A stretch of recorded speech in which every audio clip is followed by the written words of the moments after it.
Здравейте, скъпи приятели на свободното интернет пространство. Аз съм протестантският пастор Радослав Киряков от Бургас, а вие сте отново с нашето предаване, което се казва Политика и истина.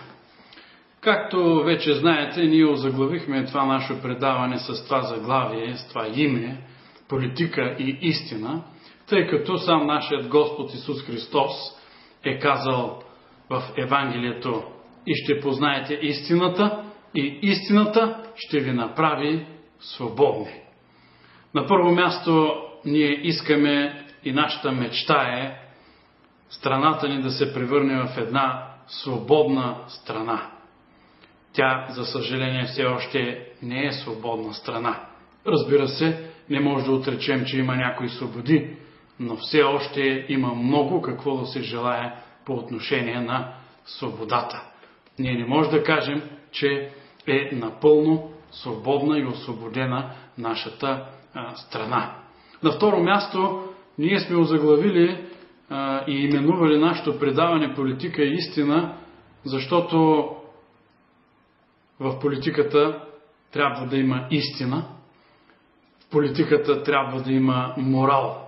Християнски морал трябва да има искреност, прозрачност, честност, некорумпираност и да има страх от Бога в политиците, които вместо да вършат своите далавери и неща, да работят за ползу родо, както се казва, в полза на родината, както и друг път ние сме анализирали и сме изказали нашето мнение. Държавната власт е също дадена от Бога и тя не е дадена, за да ние да си напълним джобовете и банковите сметки и да си извършим далаверките и сделките. А държавната власт е дадена на политиците и на онези, които ги вземат, за да послужат на Бога според Неговите повеления и заповеди и така както Той е устроил света. Да се коват закони в унисон, в синхрон, в съгласие с Божието Слово, Библията. От историята и от съвремието ние виждаме, че онези страни, чието закони са най-близко до библейските принципи и закони, тези страни, които имат такива закони, са най-стабилни, най-свободни. Тези техни закони не отминават, няма нужда от поправка и всъщност те работят и всички са доволни в тези страни, а и ние искаме да ходим в тия страни и да живеем там, защото има правила, има ред, но този ред той не е случайен, той е взаимстван от Божия ред. Темата на нашите размишления в това предаване е въпросът за протестите. И защо протестите трябва да продължат? Тук ще нахвърляме няколко кратки мисли върху това. Вече повече от 100 дни протестите срещу кабинетът Орешарски, срещу това корумпирано правителство, измислено правителство, нелегитимно правителство, продължават. Повече от 100 дни. И то, както е тръгнало, може и 200 и 300 дни да стане. Просто ние вече не знаем до кога това правителство ще се затваря очите и няма да изпълни исканията на протестиращите. Всъщност, това е първата причина, поради която протестите трябва да продължат с пълна сила, с пълно постоянство. А именно, че кабинетът Орешарски не изпълни нито едно от исканията на протестиращите. Разбира се, основното искане е тяхната оставка. И то е основателно искане, защото едно корумпирано правителство няма нужда да стои на власт, няма нужда да кове някакви закони, защото доверието в него е тотално свалено. Така че протестите трябва да продължат, любезни приятели. Когато говорим за тези протести, за създалата се, така да се каже, политическа обстановка, започналият нов политически сезон, ние трябва да кажем, че този нов политически сезон започна отново с протестите, които се продължаваха, както, разбира се, и с тези протести на антипротестиращите. Един парадокс, който го няма никъде. Пак очудихме света. Не може да има протести, а и антипротести. Да протестираме за това, че другите протестират. Но, както знаете, България е страната на неограничените парадокси и абсурди. На антипротестиращите бих искал да кажа, че вие празнувахте, отидохте до Бузлуча, направихте си един излет, един поход до Бузлуча, празнувахте, играхте хора и ръченици. След това празнувахте 9 септември, като величаехте, че това е някакъв велик ден, а това е един трагичен ден, в който страната ни потъна в комунистическата трагедия и действителност, потъна и беше въвлечена в тоталитарните комунистически престъпления, а вие играете все още хора и ръченици, след като този народ вече 20 години след падането на повече от 20 години след падането на Берлинската стена е измъчен, изстрадал и вие играете хора и ръченици. Не е морално, разбира се, както вашето правителство, което вие подкрепяте, не е морално. Така и вие не сте морални, като играете хора и ръченици на страданието на този народ.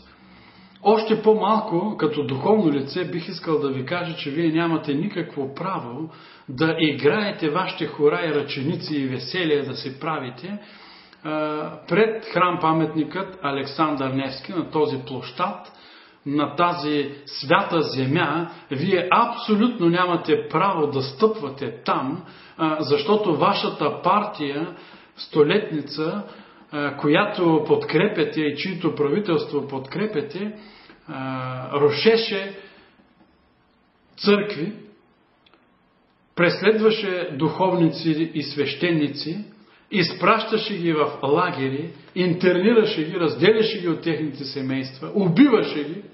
Така че, извинявам се много, но вие абсолютно нямате право да стъпвате там и не само да играете хора и ръченици там, но да и да протестирате. Против какво? Абсолютно нямате право там да стъпвате. Любезни приятели, тук искам да кажа, че ние не сме против тези хора, които изповядват комунистическите идеи. Ние сме против самите техни идеи. Против техните идеи. За съжаление, трябва да кажем, че България все още е една страна, която не е декомунизирана. Не е още декомунизирана. За голямо съжаление.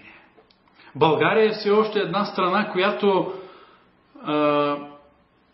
в която аз се питам, започнал ли е прехода? Не докъде сме стигнали в прехода, а аз вече започвам да се съмнявам, че въобще прехода е започнал. Защото може би преходът започва, така си мисля аз, и той ще започне тогава и само тогава, когато комунистическата партия и нейната наследница, Българската социалистическа партия, не се извинят на съвокупният български народ за техните престъпления от миналото, защото във всички други бивши социалистически страни от бившият социалистически лагер тази партия беше забранена на някои места и обявена за престъпна. Тоталитарният комунистически режим беше обявен за престъпен режим. Бяха най-явно обявени престъпленията. В някои страни престъпниците, бивши комунистически функционери, бяха дори осъдени за престъпленията. Дори съвсем скоро така имаше един случай. Осъдени, хвърлени в затвора, справедливо за своите престъпления, които са вършили. А какво става у нас?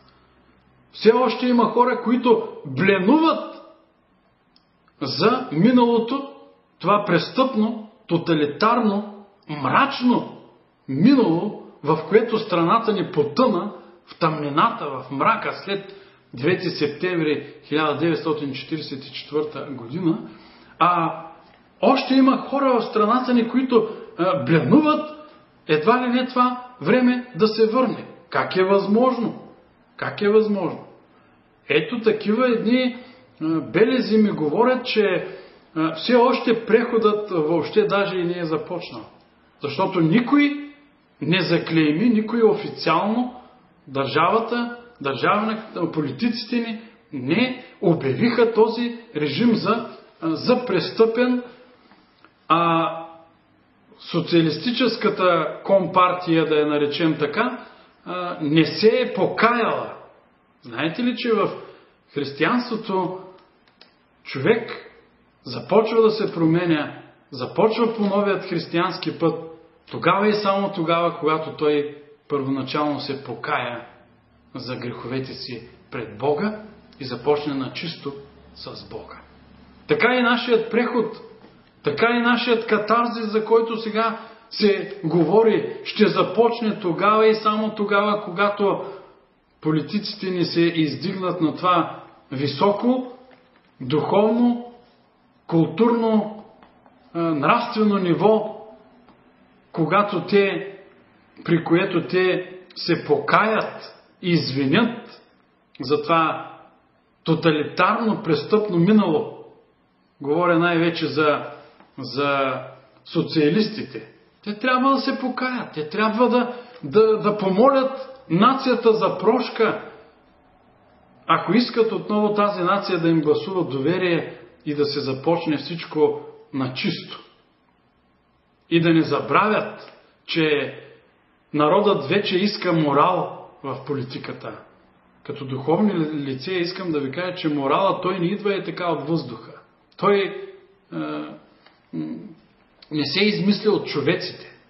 Моралът е даден от Бога и той е записан в Божието Слово, в Библията, в тази книга на книгите, която се е доказала през вековете и народи, поколения, общества са черпили и са основавали своите нации, закони и семейства и въобще всичко на основа на този нравствен закон, записан в Библията.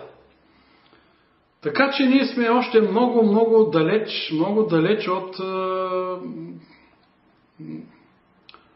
от започването на прехода и започването на някакъв катарзис. Ние всички трябва да се покаем и трябва да започнем на чисто. И дори се обръщам към протестиращите, които искат морал. Да, добре, нека да искаме морал. Но нека се запитаме, когато искаме политиците да не ни лъжат, ние лъжим ли в нашия ежедневен живот? Когато искаме те да не ни крадат от обществените пари, от държавните пари, които всъщност са събрани от нашите данъци и такси. Ако искаме те да не ни крадат, ние крадем ли? Или и ние си правим нашите далаверки в предприятието, в фирмата, в завода, още със старият соц-менталитет си свиваме така нещо в джобчето, в чантичката, открадваме нещичко и си излизаме извън портала. Да, за всички се отнася този морал, който ние изискваме от другите и от политиците. Трябва да го въведем и за нас. Така че преходът, според мен, почвам вече да си мисля, че той още не е започнал, но протестите трябва да продължат, за да може по някакъв начин тези въпроси да стоят на дневен ред пред политиците и върху тях да има един постоянен морален натиск. България все още не е декомунизирана. Не. Пак повтарям, ние не сме против хората, които изповядват тези идеи. Ние искаме нашата страна да се превърне в една свободна страна на словото, на вероизповеданието, да има свобода на мисълта, на идеите. Ако искат, нека си ги изповядват. Но тези идеи, комунистически, тоталитарни идеи, в историята са доказали, че не са довели до нищо добро. Дори и по-настоящем, когато някои празнуваха 9 септември, някак си по ирония на съдбата, това беше и националният празник на Северна Корея. И те празнуваха там, в Северна Корея. В този див, тоталитарен, комунистически, все още съществуващ в 21 век в страни като Северна Корея режим. Там, където народът на Северна Корея гладува и е потиснат, и е ограничен, и поробен, без абсолютно никакви права и свободи, и е принуден да се кланя на идоли, да поднася цветя и венци на идолски паметници, на човеци и така нататък. Просто трябваше и който иска да празнува 9 септември, нека другия път да се вземе командировка и билет не за Бузлуджа, а за Северна Корея и там да отиде да празнува и да поживее малко. И ако някой пък толкова много бленува, за да се върне онова тоталитарно време, нека отиде да живее там. Да емигрира в Северна Корея, щом толкова им харесва. Отивайте там. Отивайте и живейте в развитие, социализъм и комунизъм. Идете и после пак ще си говорим. Но историята е доказала, че комунизма и социализма не са донесли нищо добро на народите и на света. Защото това е една безбожна, безнравствена идеология и аз се моля никога повече комунизъм и социализъм в България. Никога, защото това не е донесло до нищо добро. И ние виждаме, даже от тези 100 дни на новото псевдоправителство, че нещата не вървят на добре, нови заеми ще взимаме чистки, тотални, тоталитарни чистки на ключови места, така в администрацията. Какво ли не?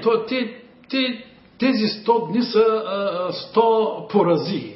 Просто 100 поразии, които връщат страната назад. Абсолютно връщат страната назад. И нищо добро не ни чака,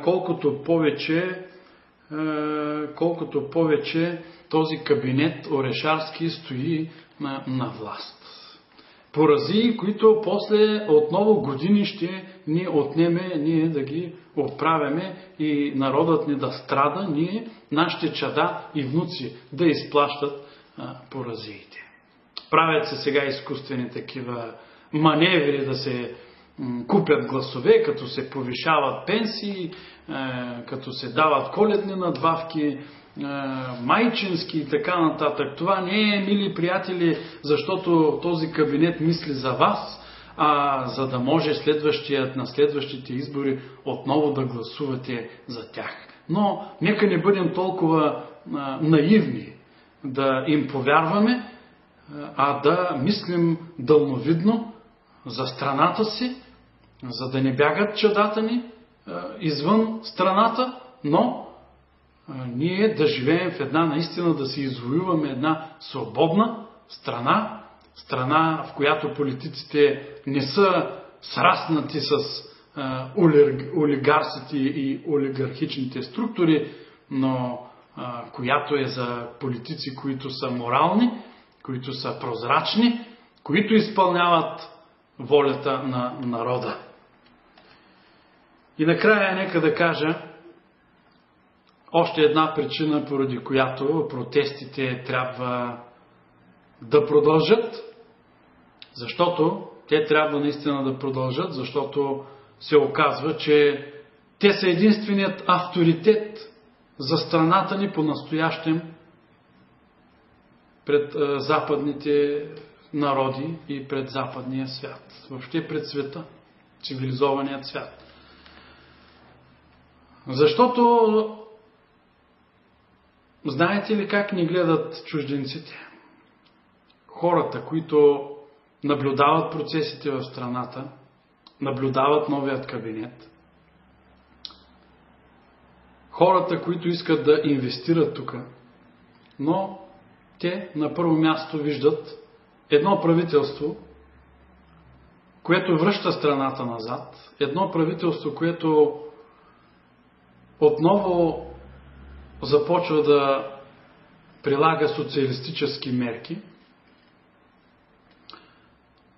и да преразпределя благата на тези, които не са ги изработили, на тези, които искат да мързелуват и само да получават социални помощи. Да, те ще се радват и следващия път отново ще гласуват за такова социалистическо правителство, което раздава наляво и надясно общите блага и пари. От друга страна, хората, които са отвън, виждат един народ, който като че ли е готов, без много да се труди и да работи, да легне шапка на тояга. О, чудно, ще има по-високи социални помощи, майчински и какви ли още не. Само дето татковци не са измислили. И въобще вижда един народ, който не иска да се труди за своите блага, и авторитетът ни пада като страна, като народ. Затова протестите са единственият авторитет пред западният свят. И те трябва да продължат до пълната им победа. Разбира се, ние ще си говорим по-нататъка, че в други наши предавания и изказвания, че трябва вече да има и по-конкретни искания, да погледнем за в бъдеще какво точно искаме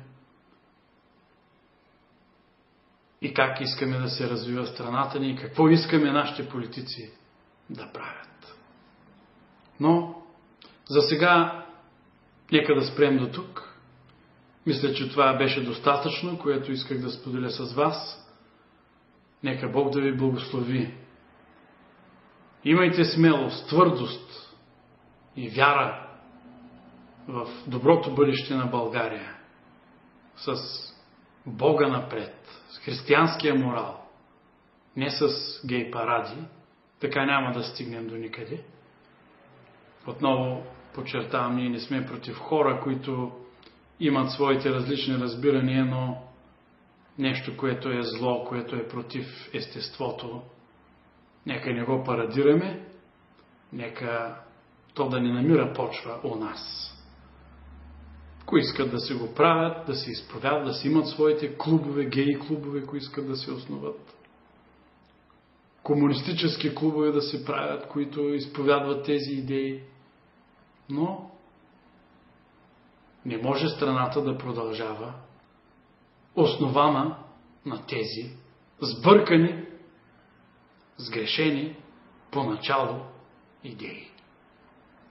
Бог да пази България и народът ни и всички вас. Амин.